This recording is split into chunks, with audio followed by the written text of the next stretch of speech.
అంటున్న మాటలు, మీరు నాకు కీడు చేయను ఉద్దేశించింది కానీ అది మేలు కలుగుటకై నన్ను ఈ ఐగుప్తు దేశానికి ఉన్నారని తన అన్నలతో యేసేపు మాట్లాడుతున్నారు. అనగా బహు ప్రజలను బ్రతికించినట్లుగా అది మేలుకే దేవుడు ఉద్దేశించను. ఆమేన్. హల్లెలూయా చెప్పండి. హల్లెలూయా.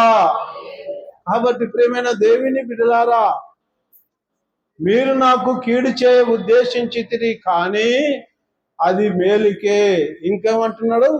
బహు ప్రజలను బ్రతికించినట్లుగా.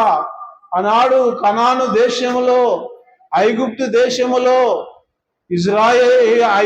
ఇజ్రాయేలు నివాసమున్న కనాను దేశములో అయితే ప్రజలు ఉన్నారో అక్కడ వారందరినీ బ్రతికించడానికి దేవుడు నన్ను ఇక్కడ రాజుగా నియమించాడు.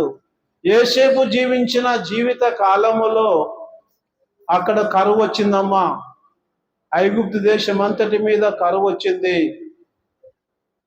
ఐగుప్తు దేశం అంతటి మీద కరువు వస్తే ప్రభువు చెప్పాడు, ఇగో నాయనా యోసేపు,